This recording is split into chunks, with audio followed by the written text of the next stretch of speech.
Buenas noches aquí a todas las personas que ya se nos van conectando el día de hoy. Begoña Serrano, buenas noches, bienvenida. Por acá tengo Miguel, buenas noches. Frecia Urbina, buenas noches. Emilia, buenas noches.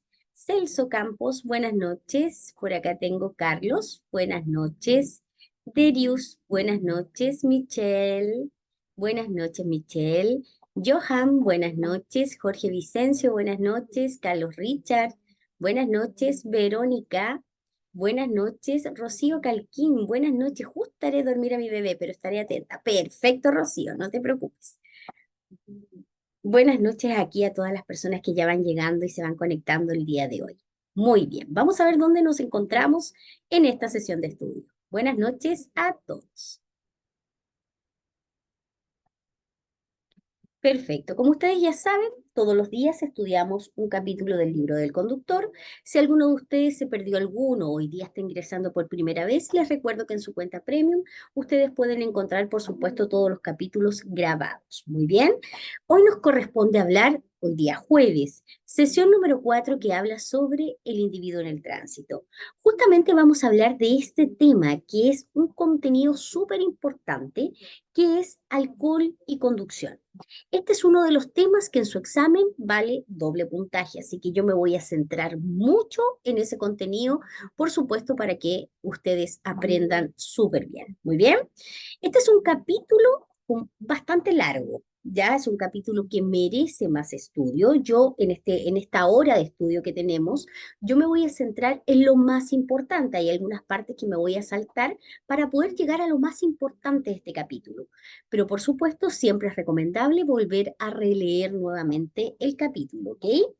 Les recuerdo a todos y a todas el método de estudio que siempre recomendamos en Práctica Test. Realicen muchos test, muchos test. Ahí está la clave para poder aprobar el teórico. ¿Ok? Ojalá lleguen al 90% en su plataforma, mucho más, por supuesto. Lean el libro, siempre es bueno leer el capítulo. Yo siempre recomiendo un capítulo al día, en lo posible. Es harto contenido, sobre todo este capítulo en particular, así que siempre es bueno leer un capítulo al día y, por supuesto, participar de una de las clases. En este caso puede ser a las 11 de la mañana con Mauricio, a las 9 de la noche conmigo, y si quiere participar en las dos clases, por supuesto que no hay problema, ¿ok? Y por supuesto participen de las clases, que es aquí donde se aclara todo aquello que no se comprende en la lectura. Muy bien. Camila, buenas noches. Alexandra, buenas noches. Vamos a comenzar entonces sesión número 4, el individuo en el tránsito.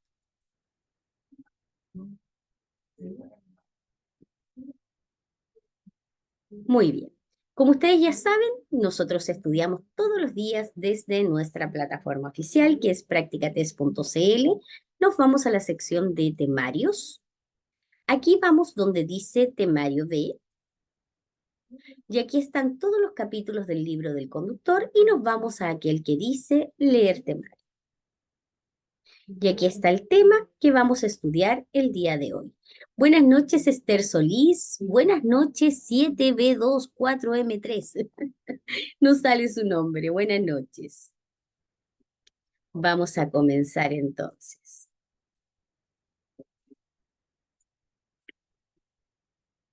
Perfecto. Buenas noches, por acá Marco Pacheco. Buenas noches, José Elías, Carola Soto. Buenas noches. Bienvenidos todos. El individuo en el tránsito.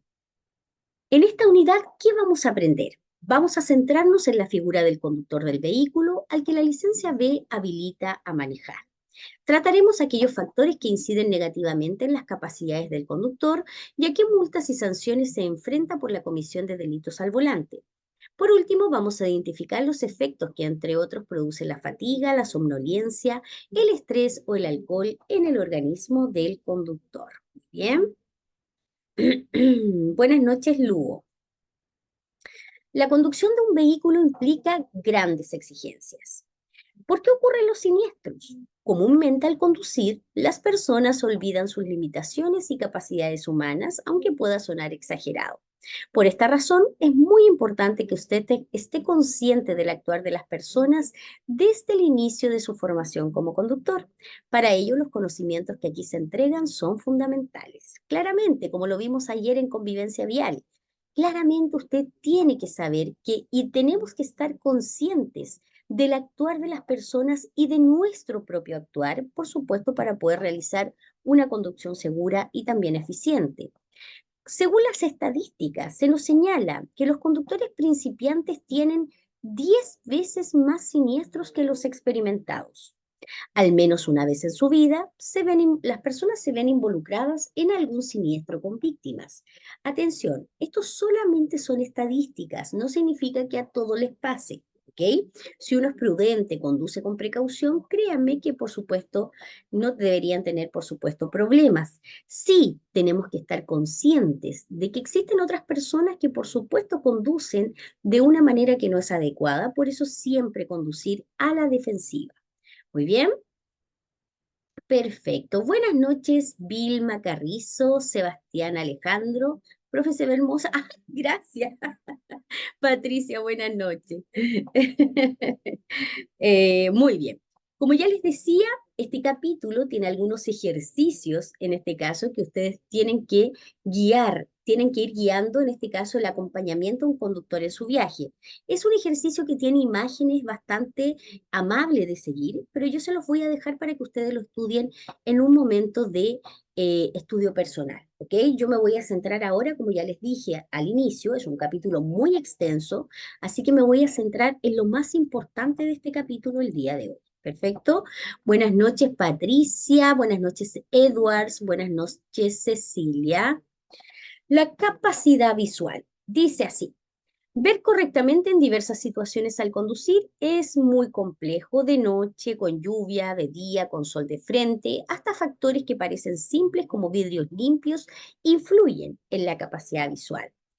En la adaptación del ojo a los cambios, fíjese que la vista humana requiere de un determinado tiempo para poder adaptarse a los cambios bruscos de luminosidad o también de ausencia de ella.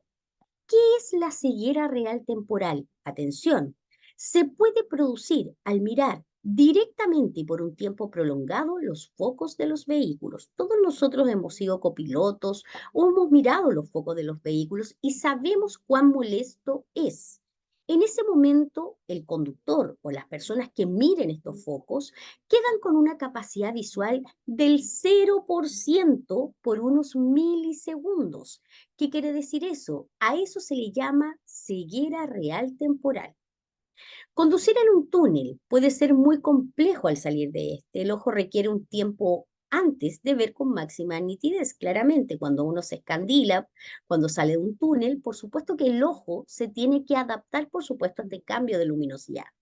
¿Qué nos dice el libro del conductor con esto? Nos está advirtiendo que efectivamente hay situaciones en la conducción donde nuestra vista se tiene que adaptar a estos cambios y tenemos que saberlo, ser conscientes y tomar, por supuesto, la precaución necesaria. Personal o animales en la vía. En ocasiones puede ser muy difícil visualizar nítidamente a personas o animales en la vía debido a las condiciones de visibilidad y especialmente al tiempo que requiere el ojo para adaptarse a los cambios bruscos. Atención con esto que es pregunta de examen.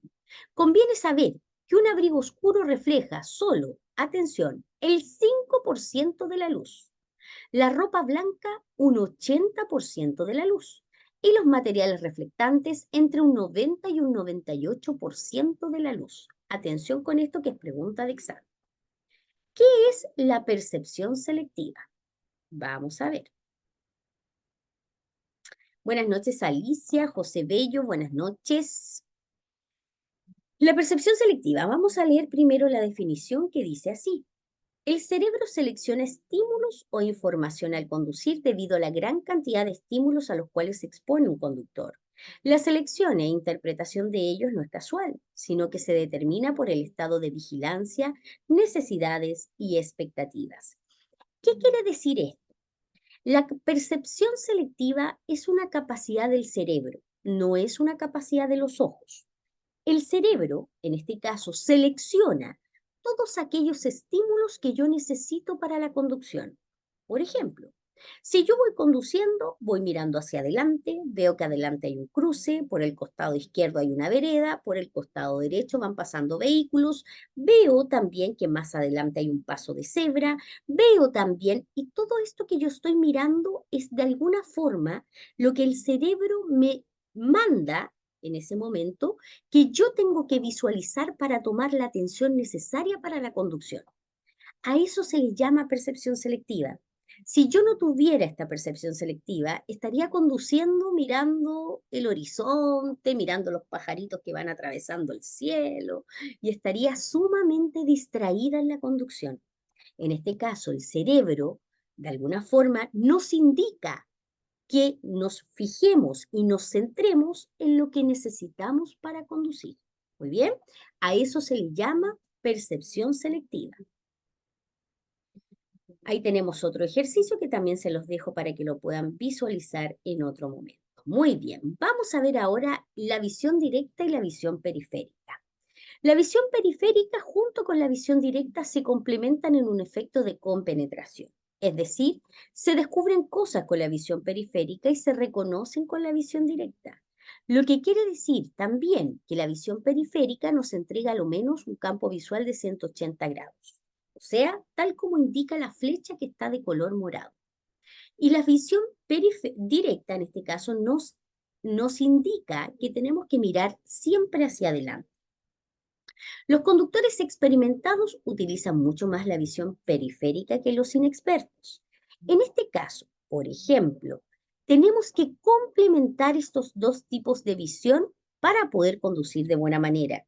Cuando uno recién está aprendiendo a conducir, generalmente uno se centra más en lo que es la visión directa, ¿ok? Y uno mira hacia adelante y se enfoca incluso uno se pone súper tenso y estás conduciendo mirando siempre hacia adelante. Pero a medida que uno va adquiriendo experiencia, te vas soltando un poquito más y vas también complementando también la visión periférica. Esa es la forma correcta. Muy bien. Efecto visión de túnel, ¿qué significa? Que al aumentar la velocidad el campo visual disminuye, pues salir más rápido usted fija mucho más la visión. Es decir, comienza a privilegiar la visión directa en desmedro de la periférica. La visión de túnel también aparece en situaciones de estrés. Vamos a ver. Fíjese que la visión de túnel, en este caso, no tiene nada que ver con conducir adentro de un túnel, para nada. La visión de túnel tiene que ver directamente con la velocidad. Se dice que a mayor velocidad, menor es el campo visual. A menor velocidad, mayor es el campo visual. ¿Perfecto? Tal como indica esta imagen de acá. Por ejemplo, un vehículo que viaja a 130 kilómetros por hora, el campo visual es solamente de 30 grados, como indica la letra A. Si el vehículo viaja a 100 kilómetros por hora, el campo visual solamente es de 42 grados, como indica la letra B. Si el vehículo viaja a 65 kilómetros por hora, el campo visual solamente es de 70 grados, como indica la letra C. Y si el vehículo va a una velocidad muy baja, por ejemplo, a 35 kilómetros por hora, el campo visual se amplía bastante, como indica la letra D, ¿ok? En el color azul.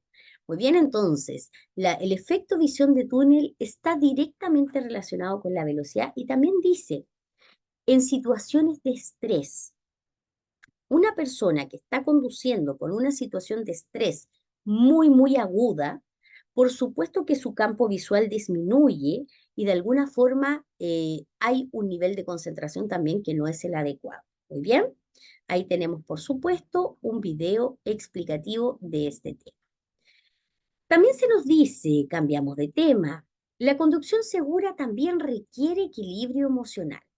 José Elías me dice, de a poco se van formando el hábito en ambas visiones durante la conducción. Claramente. Bueno es mirar constantemente todos los espejos. Sí, José, muchas gracias. La conducción segura requiere equilibrio emocional. Recuerden que este es un tema que hablamos en el capítulo número 1, ¿ya? Y vamos a recordar un poco. En el capítulo número 1 dijimos que los conductores entre 18 y 29 años son los conductores que más siniestros provocan y también son los que más fallecen. En este caso, hay un factor determinante que explica esto, que es el factor de la madurez. ¿Ok? ¿Por qué es necesario haber cumplido 18 años o excepcionalmente 17 para poder optar a una licencia de conducir? Porque la sociedad considera que a esa edad los individuos están capacitados para asumir responsabilidades tan grandes como conducir, tomando en cuenta que en muchos casos la falta de responsabilidad puede llevar a siniestros fatales. Tristemente, la realidad, avalada por los datos, demuestra que los conductores jóvenes son quienes más siniestros provocan. Vuelvo a repetir, entre 18 y 29 años. Y la explicación primaria es el tema de la madurez. Yo conozco jóvenes de 18 años que son súper maduros y responsables. ¿Ok? No los vamos a meter a todos en el mismo saco, como se dice.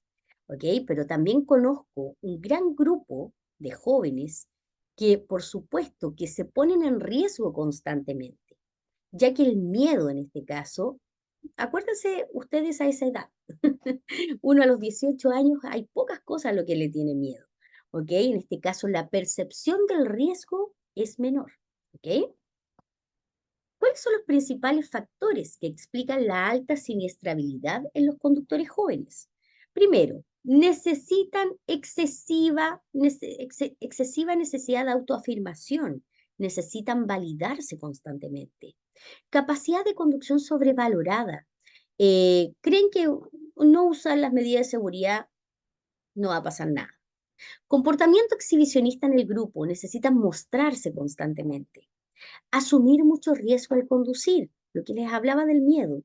Fíjense que el miedo es un factor protector muchas veces, ya que el miedo muchas veces nos dice hasta qué punto tenemos que llegar. Cuando una persona tiene poco miedo o asume muchos riesgos, ¿ok? Efectivamente pasamos el límite de lo que es normal o lo que es sano, ¿ok?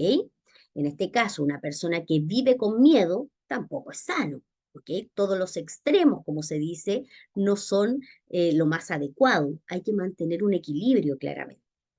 Influencia de la publicidad, puntualmente que fomenta riesgos. Muy bien. ¿Cuáles son los 5 factores que influyen en la evaluación y aceptación del peligro? En mi caso, a los 43 años, creo que uno es más temeroso y precavido en la conducción. Sí, José.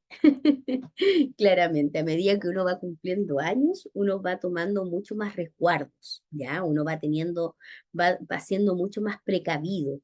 Ya generalmente las personas jóvenes, por un tema de madurez, de ciclo vital, etcétera, por supuesto que la percepción del riesgo la toman de una manera distinta. Pero ojo, no todos, ¿ok? No todos. Yo sé, a lo mejor aquí hay personas que están conectadas y son jóvenes de 18 años, de 19, 17 años. Créanme que no son todos, ¿ok? Pero ojo que hay que tener mucho, hay que encender estas luces de alerta de vez en cuando. ¿Cuáles son los 5 factores que influyen en la evaluación y aceptación del peligro? Atención con esto que es pregunta de examen. Primero, actitud frente al tránsito. No consideran la conducción como algo peligroso. Fíjese que yo les voy a contar que en nuestra escuela de conductores nos pasa que los conductores más jóvenes que llegan a tomar un curso para conducir son súper hábiles y a la clase número 5 ya están conduciendo súper bien. Ya, créanme que la actitud frente al tránsito es súper positiva muchas veces, pero se nos quedan muchas veces atrás con el tema de la teoría, ya, lo que tiene que ver con la normativa legal, lo que tiene que ver lo que estamos haciendo ahora. Es más o menos la estadística que les puedo contar. Atribuciones sobre el comportamiento. Creen que conducen mejor que los demás y muchas veces asumen riesgos innecesarios. Experiencia en la conducción. Muchos no tienen demasiada experiencia en la conducción. Y recuerden que conducir no es lo mismo que manejar. Manejar es manejar la máquina, el vehículo. Conducir es conducir el vehículo, pero además tienes que respetar las normas, tienes que tener educación vial, tienes que convivir con otros conductores, tienes que resolver problemas en la conducción. Conducir es mucho más grande que manejar. Esa es la diferencia. Nivel de control. creen que pueden controlar perfectamente el vehículo, que nunca les va a pasar nada. Baja percepción del riesgo. Muchas situaciones, como ingerir alcohol y conducir, muchas veces no las consideran peligrosas. Muy bien, así que atención con estos 5 factores que influyen en la evaluación y aceptación del peligro. Profesora, ¿se puede ir a visitar las instalaciones de práctica test? Pero por supuesto que sí. José Elías, si alguno de ustedes está acá en Santiago, bueno, acá hay gente de todo Chile, nosotros estamos en la comuna de Padre Hurtado, ya en Santiago. Así que las personas que quieran ir a conocer las instalaciones, tenemos una escuela muy bonita, así que están cordialmente invitados, ¿ok? Ahí tenemos, por supuesto, un video explicativo. Vámonos ahora al tema más importante de este capítulo que habla sobre el alcohol, ¿ok? Y conducir. ¿Qué nos dice la ley sobre tomar y manejar? En el 2012 se promulgó la ley Tolerancia Cero, que disminuyó los niveles de alcohol en la sangre permitidos para la conducción y la definición de conducción bajo la influencia del alcohol y en estado de ebriedad, además de aumentar las multas asociadas a dichas faltas. ¿Qué estableció la ley Tolerancia Cero? Estableció los estados etílicos o diferenció los estados etílicos, en este caso, qué es conducir bajo la influencia del alcohol y qué es conducir en estado de ebriedad. Eso hizo la ley Tolerancia Cero, ¿ok? Entonces, la ley Tolerancia Cero estableció lo siguiente, que conducir bajo la influencia del alcohol es de 0,31 a 0,79 gramos por mil de alcohol en la sangre. Conducir en estado de ebriedad es de 0,8 más gramos por mil de alcohol en la sangre. Muy bien, en este caso, estos números hay que aprendérselos y memorizarlos porque sí o sí son preguntas de examen, ¿ok? La conducción bajo la influencia del alcohol de 0,31 a 0,79 se sanciona con multas y suspensión de licencia de conductor. Y la conducción en estado de ebriedad o bajo la influencia de sustancias estupefacientes o psicotrópicas, ahí estamos hablando de drogas también, se sanciona con multas, cancelación de licencia y fíjese que aquí aparece otra palabra, aparece la palabra presidio o cárcel. ¿Ok? En este caso, la cárcel o presidio aparece solamente en estado de ebriedad. Y ahí es cuando empezamos a hablar de la ley Emilia, que la vamos a ver más adelante. ¿Ok? Las sanciones aumentan en caso de reincidencia o si el conductor, además de haber bebido, participa en el siniestro que resulte en daños o personas fallecidas o con lesiones. ¿Qué establece la ley Tolerancia Cero? Esto que vamos a ver ahora. Si usted conduce bajo la influencia del alcohol y causa un accidente sin daño ni lesiones y es su primera vez, se sanciona con suspensión de licencia 3 meses. Bajo la influencia del alcohol, causa un siniestro, pero causa lesiones gravísimas o la muerte de alguien y es su primera vez, se suspende la licencia de 3 a 5 años. ¿Ok? Cambiamos ahora. Conducir en estado de ebriedad causa un siniestro sin daño ni lesiones y es su primera vez, se suspende la licencia por 2 años. Lo mismo en estado de ebriedad, causa un siniestro sin daño ni lesiones, pero ya es su segunda vez. Se suspende la licencia por 5 años. Pero fíjese, esta persona no aprendió nada en la vida, porque vuelve a conducir en estado de ebriedad, vuelve a causar un siniestro sin daño ni lesiones, pero ya es su tercera vez. ¿Qué pasa aquí? Se cancela la licencia. ¿Y por cuánto tiempo? Por 12 años. ¿Quién puede revocar esta medida? Solamente la puede revocar un juez. ¿Ok? Por último, conduces en estado de ebriedad, causas lesiones gravísimas o la muerte de alguien y es tu primera vez, se inhabilita la licencia de por vida. Muy bien. Perfecto. Aquí tenemos, por supuesto, un video explicativo. Aquí está lo mismo que acabamos de leer y ahora nos vamos a la ley Emilia. La ley Emilia estableció como delito lo siguiente. Primero, lesionar gravemente o provocar la muerte de una persona conduciendo en estado de ebriedad, negarse a realizar el alcotés o la alcoholemia y tercero, fugarse del lugar. ¿Por qué estas tres acciones? Porque fíjese que Emilia, yo no sé si ustedes recuerdan esta noticia, pero Emilia era una niña que iba con sus padres en un vehículo y un conductor en estado de ebriedad chocó a esta familia, ¿ok? Emilia, la niña, falleció. Y este conductor que iba en estado de ebriedad realizó estas tres acciones. Primero, provocó la muerte de Emilia, se negó a realizar el alcotés y después se fugó del lugar. ¿Ok? Así que estas tres acciones son consideradas como delito. Carlos Richard, profe, bajo la influencia del alcohol, lesiones graves. A pesar de matar, solo te suspenden de 3 a 5 años la licencia sin ir a la cárcel. Exactamente, Carlos Richard. Sí. ¿Por qué? Porque en este país, Carlos, te cuento que la ley Emilia, en este caso, este es el vacío que tiene la ley Emilia, ¿ya? Incluso hace un tiempo atrás estaba, mira, con todas las cosas que han pasado en el país, yo creo que lo tienen como súper pospuesto este tema, ¿ya? La ley Emilia estaba en un periodo de poder ampliar, ¿ya? Ampliarse un poco más y poder efectuar estas penas de cárcel no solamente en estado de ebriedad, sino también bajo la influencia del alcohol. Pero ese proyecto de ley todavía no se aprueba, ¿ok? En estos momentos en nuestro país, la única pena de cárcel para una persona que mata a alguien en un siniestro es solamente si la persona va en estado de ebriedad. Si la persona va bajo la influencia del alcohol, solamente se le cancela o se le inhabilita la licencia, pero no hay pena de cárcel. ¿Ok? Todavía.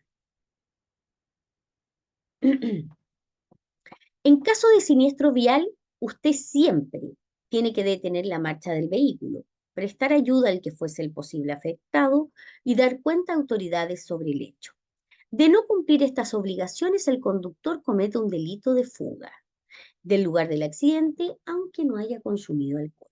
Bien, vamos a ver las penas de cárcel de la ley Emilia. Vuelvo a repetir, la ley Emilia solamente actúa en estado de ebriedad. ¿Ok? No se les olvide eso que es pregunta de examen. Si una persona causa un siniestro, lesiones gravísimas a una persona, pero fíjese, este conductor que causó lesiones gravísimas iba en estado de ebriedad, ¿ya? Pero además era un conductor con licencia cancelada o inhabilitada, o era un conductor profesional, o era un reincidente, o sea, ya lo había hecho antes. Fíjese que este delito, ya de ser un delito simple, pasa a ser un delito calificado. Ya es mucho mayor la pena de cárcel, ¿ok? Cárcel efectiva, ¿a qué se refiere? Que el periodo de investigación, mientras dure este proceso, dura un año y esta persona durante ese año se mantiene en la cárcel. Las penas pueden ser de 3 años y un día a 5 años. Si esta persona en estado de ebriedad causa la muerte y es un conductor con licencia cancelada o inhabilitada, un conductor profesional o un reincidente, lo mismo, pero las penas de cárcel pueden llegar hasta los 10 años. En el caso de una persona como uno, que no es un conductor profesional, tampoco soy una persona que tenga la licencia cancelada o inhabilitada, o tampoco soy un reincidente, solamente soy un conductor que tiene clase B, ¿ok? En ese caso, esa persona mata a alguien en estado de ebriedad, las penas de cárcel de igual forma pueden llegar de los 3 a los 5 años. ¿Y quién establece esa pena de cárcel? La establece un juez. Muy bien. Por lo tanto, un juez es quien dice cuánto tiempo de cárcel va a tener esta persona. Claramente, nuevamente se dice, las penas se aplican para conductores que ocasionen accidentes en estado de ebriedad, desde los 0,8 gramos de alcohol por litro de sangre. Importante, cuando se ingiere alcohol, aumentan las infracciones a las normas de tránsito por dos motivos, porque las capacidades se ven deterioradas o disminuidas o porque se tiene menor sentido de la responsabilidad y también de la prudencia. ¿Cuáles son los efectos del alcohol en el organismo? Atención, El principal afectado es el cerebro. Uno dirá, ¿será la coordinación? ¿Serán los músculos? No, el cerebro. Principalmente afecta la atención, el procesamiento de la información y la percepción. La capacidad de reacción con alcohol. Con muy pequeñas dosis de alcohol, las capacidades de reacción y coordinación se ven afectadas y pueden producir resultados catastróficos debido a la imprudencia de los conductores, aun cuando que manejan aun cuando han bebido. Muy bien. El estado de ánimo con alcohol. El estado de ánimo es perturbado por la presencia de alcohol en el organismo. Esto disminuye, incluso inhibe la capacidad de distinguir entre diferentes estímulos, influyendo negativamente en el tiempo de reacción. Efectivamente, afecta la capacidad, como dice acá, de reaccionar. Y atención con esto, la reducción de la visión. Cuando una persona bebe, puede notar una reducción en la visión, pues su visión directa, cuando dijimos mirar hacia adelante, puede funcionar, pero lo que se ve afectado notoriamente es la visión periférica, lo que dice el ángulo en este caso de 180 grados. Muy bien. La única tasa de alcohol segura para conducir es cero. Por eso, si va a conducir, evite el consumo de alcohol y si finalmente bebe, no conduzca. Busque otra alternativa para transportarse. ¿Cómo varía la tasa de alcohol en la sangre? La alcoholemia. ¿Qué es la alcoholemia? Consiste en una muestra de sangre que se analiza para conocer la tasa de alcohol que presenta una persona que ha bebido. ¿Ok? La prueba espirométrica es otro método que se determina la tasa de alcohol en la sangre con equipos especiales usados por este fin por Carabineros de Chile. Es la prueba que se sopla, ¿ok? ¿Cuáles son los factores de variación de alcohol en la sangre? ¿Cómo podría variar el alcohol? Primero, la cantidad de alcohol consumida. No es lo mismo tomarse una cerveza que tomarse tres, ¿ok? La masa corporal.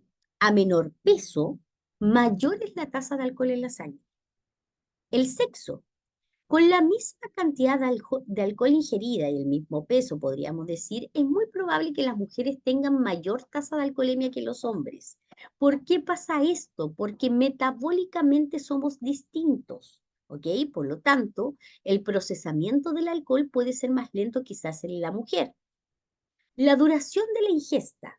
Al beber en poco tiempo, la tasa de alcoholemia va a ser superior, como muestra el gráfico que vamos a ver más ahora en un momento. Entonces, a modo de ejemplo, un hombre que pesa 80 kilos y se toma 3 latas de cerveza, una mujer que pesa 60 kilos y se toma las mismas 3 latas de cerveza, la que va a tener mayor alcoholemia va a ser la mujer, por los motivos que acabamos de leer. ¿Ok? Vamos a ver la curva de la alcoholemia. Fíjese, una persona que consumió alcohol durante 3 horas, donde dice periodo de ingestión, la persona consumió alcohol durante 3 horas. ¿Cuánto alcohol consumió durante estas 3 horas? Estos son gramos o litros. Puede haber consumido 2 litros, un poco más de 2 litros de alcohol, ¿ok? Durante 3 horas. La meseta es el punto máximo de alcoholemia, ¿ok? Luego, esta persona se fue a dormir, ¿ok?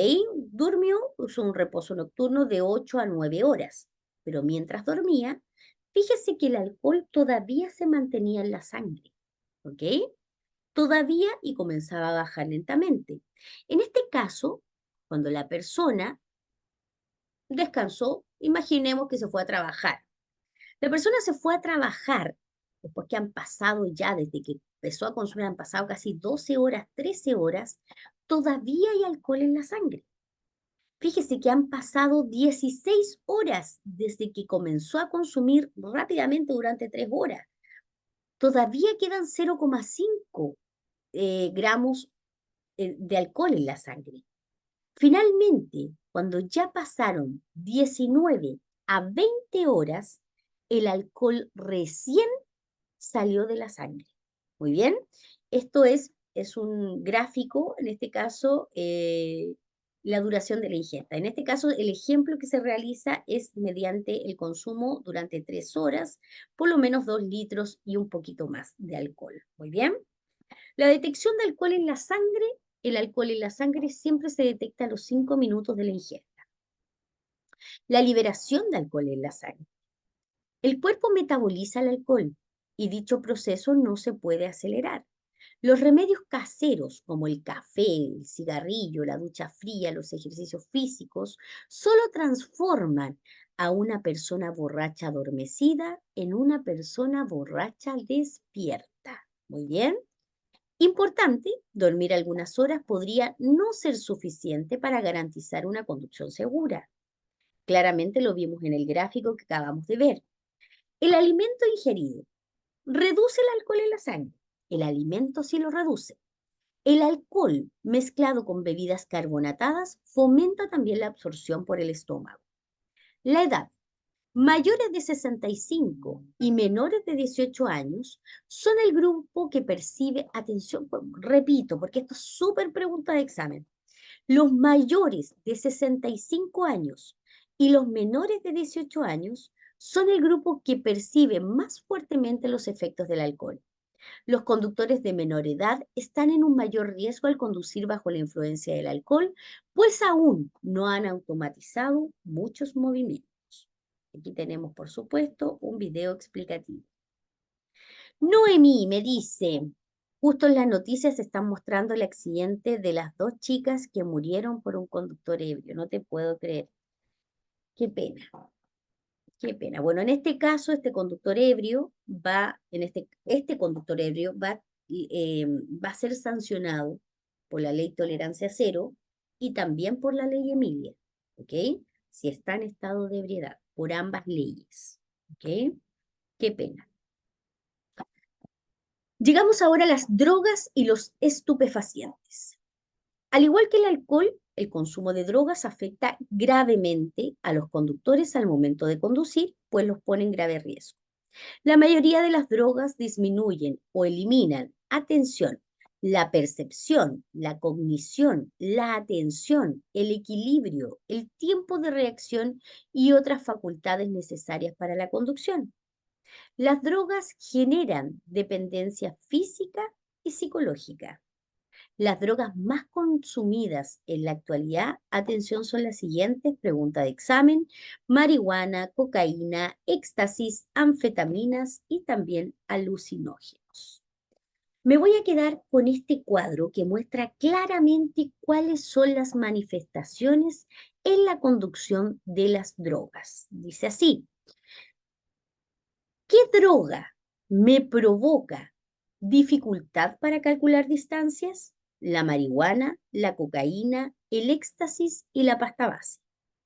¿Quién provoca distracciones al volante por la falta de concentración? La marihuana, la cocaína, el éxtasis y la pasta base. ¿Quién provoca aumento en el tiempo de reacción?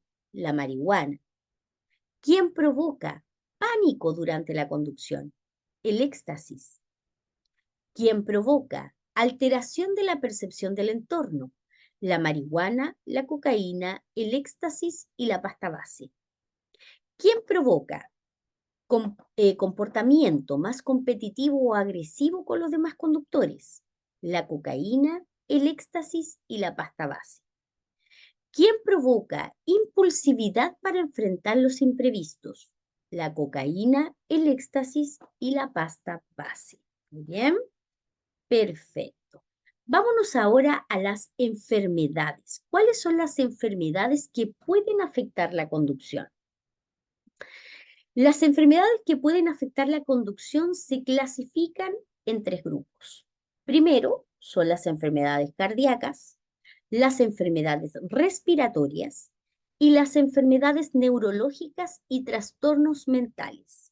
Apréndase lo que es pregunta de examen. Repito. Las enfermedades que afectan la conducción son las enfermedades cardíacas, respiratorias, neurológicas y trastornos mentales. ¿Cuáles son cada una de ellas? Por ejemplo, las enfermedades cardíacas: hipertensión arterial, arritmia, angina de pecho, infarto, insuficiencia cardíaca. Las enfermedades respiratorias, ¿cuáles podrían ser? La rinitis alérgica, la gripe resfriado común, el asma bronquial, la bronquitis crónica, la apnea obstructiva del sueño. Usted me dirá, pero si yo estoy resfriada, tengo una gripe común, ¿no puedo manejar? Sí, realmente uno puede, ¿ok? Pero en este caso tenemos que ver qué nivel de enfermedad tienes, porque si estás con fiebre, con terciana, lo estás pasando mal, tienes una tos terrible, por supuesto que no es recomendable conducir. Muy bien. Y ojo con estas enfermedades que son bastante delicadas, que son las enfermedades mentales, trastornos mentales o enfermedades neurológicas, la demencia, la epilepsia, depresión o trastornos de ansiedad. Claramente, a ver, las demencias, todas estas enfermedades neurológicas, para conducir uno tiene que tener autorización de un médico especialista, ¿ok? El médico te tiene que autorizar si es que puedes o tienes las capacidades para conducir. Una persona que tiene Alzheimer definitivamente no podría conducir, ¿ok? Pero una persona que tiene epilepsia, fíjese que sí puede conducir. Una persona que tiene una epilepsia que está controlada, que está medicada, que sabe y conoce, una persona que sabe y conoce su enfermedad, que sabe que en un momento de crisis quizás no podría conducir. La depresión o trastornos de ansiedad. La depresión no es lo mismo tener un estado de angustia que tener una depresión profunda. Una depresión profunda claramente que no tiene las capacidades de concentración necesarias para conducir. ¿Ok? En este caso, son enfermedades que necesitan una autorización médica. ¿Cómo puedo disminuir el riesgo de los siniestros cuando tengo alguna enfermedad crónica? Primero, tengo que conocer muy bien la enfermedad. Debo tener claro cuáles son los efectos de los medicamentos para el tratamiento. Reconocer los síntomas de una crisis. No conducir bajo una crisis o fase compleja. Debo seguir todas las instrucciones médicas y obviamente no beber alcohol mientras se toman medicamentos. Muy bien, perfecto. José Elías, profesora, ¿se puede conducir si efectivamente la enfermedad que padece está debidamente controlada? Sí, se puede, José Elías. Ya justamente nosotros tenemos un alumno que en este caso tiene epilepsia y él para poder sacar su licencia de conducir tiene una autorización del médico, que el médico dice claramente que él tiene las capacidades y que efectivamente la enfermedad está súper controlada. ¿Ok? En este caso sí se puede conducir, pero claramente tiene que haber una autorización de por medio. Muy bien. Perfecto. Vamos al último tema que vamos a ver hoy día, que tiene que ver con la fatiga, cansancio y sueño. El cansancio, sueño y fatiga son estados habituales de la vida cotidiana. Sin embargo, cuando se trata de conducir un vehículo, la mayoría desconoce los altos riesgos y la peligrosidad de manejar en alguno de estos estados. Colisiones por alcance, salidas de la vía, colisiones frontales son las consecuencias más comunes de conducir con cansancio, sueño o fatiga. ¿Qué pasa cuando conduces con cansado o con sueño? Fíjese que entre el 15 y el 30% de los siniestros de tránsito se asocian al cansancio y sueño en los conductores, incluyendo muchos con consecuencias graves. Atención con este número y este porcentaje que es pregunta de examen. Los siniestros no ocurren solo porque el conductor se quede totalmente dormido, sino que es necesario pestañear con mucho cansancio para estar en riesgo de un grave siniestro. Cansancio y sueño son una de las principales causas de siniestros de tránsito, entre un 15 y un 30%, especialmente en carreteras. Atención con ese dato que es pregunta de examen. ¿Cuáles son los efectos del cansancio y sueño en la conducción? Primero, disminución en la capacidad de reacción, ya que de alguna forma efectivamente tus capacidades se ven disminuidas. Mayor cantidad de distracciones al volante. ¿Por qué? Porque te falta concentración. Alteración del juicio y la toma de decisiones. Obviamente, si una persona está cansada y está con sueño, se demora en tomar decisiones. Alteración de la movilidad o empeoramiento de la coordinación motriz. Los músculos se relajan, ¿ok? Aparición de microsueños, estos nocivos y peligrosos pestañeos, que son de un segundo y que pueden dejar la escoba, como se dice, pueden provocar un gran siniestro. Alteración de la percepción, ya que con el sueño la visión se torna borrosa, cuesta enfocar la vista y es posible que aparezca una fatiga ocular también. Y cambios en el comportamiento. Una persona con sueño puede ser hostil, puede estar inquieto, etcétera. Muy bien, vamos a ver. ¿Cuáles son los factores que favorecen la aparición del sueño? Primero, la hora del día. Fíjese que entre las 3 y las 5 de la mañana es cuando más sueño se tiene. Entre las 2 y las 4 de la tarde son las horas de mayor somnolencia, después del almuerzo, claramente, ¿verdad? También dormir menos de lo habitual es una de las principales causas de somnolencia, sobre todo cuando duermes mal, duermes incómodo. Los turnos, las personas que tienen turnos, efectivamente hay una falta de higiene del sueño, que efectivamente provoca que muchas veces estén con sueño siempre. Sueño ligero, si no alcanzas un sueño profundo, no puedes descansar correctamente. El tránsito monótono. Si tú en un momento te toca recorrer una larga distancia, por ejemplo, te tienes que cambiar de región o te vas de vacaciones y tienes que recorrer una larga distancia, mucho ojo con el tránsito monótono, que es todo igual, siempre, siempre en la misma velocidad y eso tiende a aburrir, ¿ok? Mucho ojo con aquello. Consumir sedantes y estimulantes como alcohol, medicamentos, comidas abundantes que pueden provocar que te dé sueño. Bebidas estimulantes como el café, las energéticas, uno cree que efectivamente te pueden despertar, pero cuando cesa su efecto, puede producir una fuerte somnolencia. Los trastornos del sueño, como el insomnio, provoca somnolencia durante el día que constituyen un gran peligro al conducir. Es muy relevante señalar que todos los factores indicados afectan de formas distintas a cada conductor en particular. ¿Qué nos dice y qué nos recomienda el libro del conductor? José Elías dice, a los que trabajamos por turnos nos afecta más aquello de la percepción del entorno. Claramente, José. Las recomendaciones. Si al conducir usted tiene sueño o está cansado, debe detenerse y descansar, por lo menos unos 20 o 30 minutos, en un lugar adecuado y esto va a disminuir el riesgo de siniestros.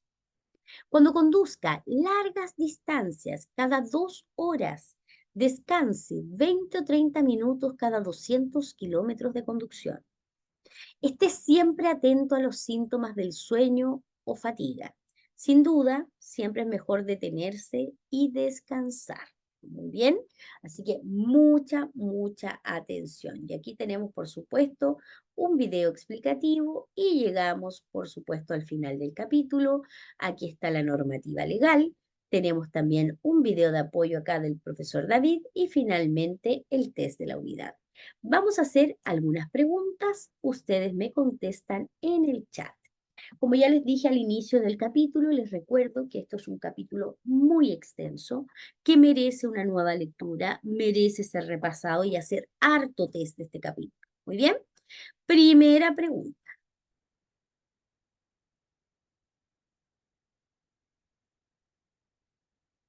Dice así, la ley Emilia se estableció como delito. A. Lesionar gravemente o provocar la muerte de una persona conduciendo en estado de ebriedad. B. Conductores que se fugan del lugar del accidente. C. Conductores que se niegan injustificadamente a realizar el alcotés o la alcoholemia. D. Todas las mencionadas.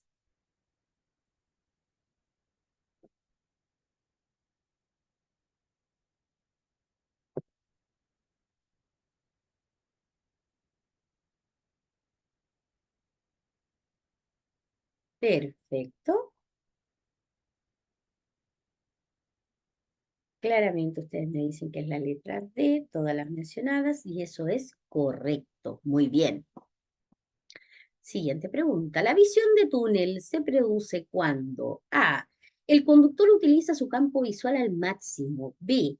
Las luces del vehículo se encuentran mal ajustadas. C. El conductor aumenta su velocidad significativamente.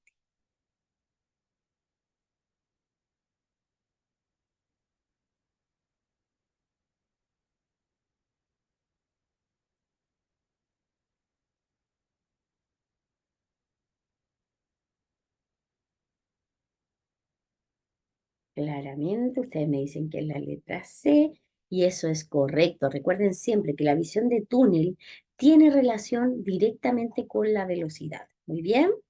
Diremos que un conductor estará bajo la influencia del alcohol cuando presente una concentración A, mayor a 0,8, inferior a 1,5 gramos por mil de alcohol en la sangre. B, mayor a 0,31, inferior a 0,8 gramos por mil de alcohol en la sangre. C, inferior a 0,3 gramos por mil de alcohol en la sangre.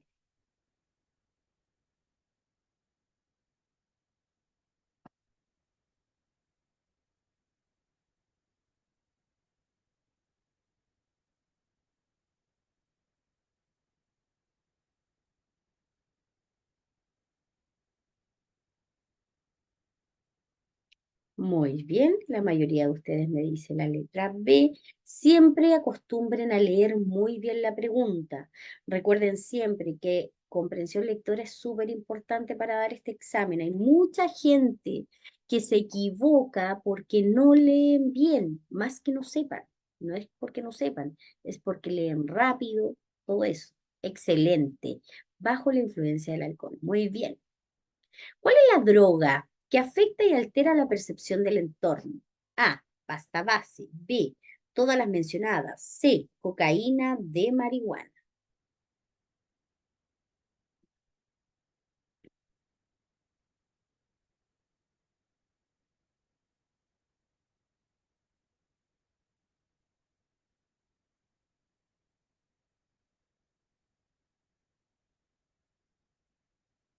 Muy bien.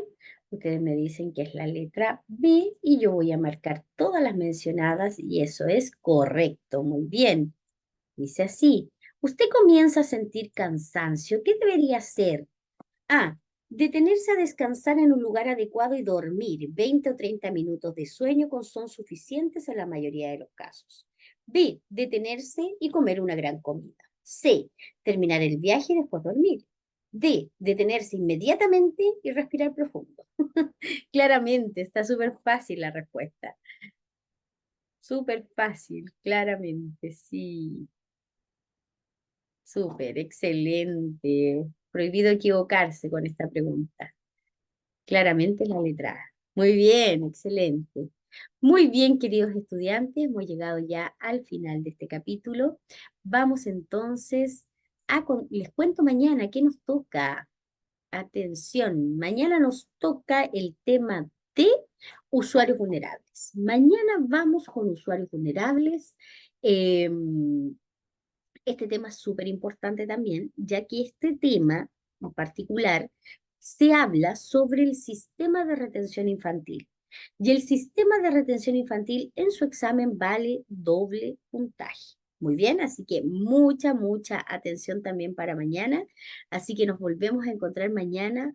Si ustedes pueden leer este capítulo durante el día, créanme que va a ser de mucha ayuda para que después puedan complementar, por supuesto, con la clase. ¿Ok? Excelente, ha sido un placer poder acompañarlos esta noche. No fue- Profesora, ¿qué capítulos son los de doble puntaje? Andrés, mira qué buena pregunta.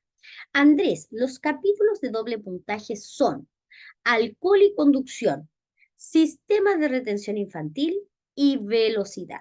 ¿Ok? Esos tres temas son de doble puntaje. Así que a estudiar. ¿Ok? Que estén súper bien. Nos volvemos a encontrar mañana a las 21 horas. Que estén súper. Hasta mañana. Chao, chao. Que tengan buenas noches ustedes también. Gracias, Rocío. Buenas noches.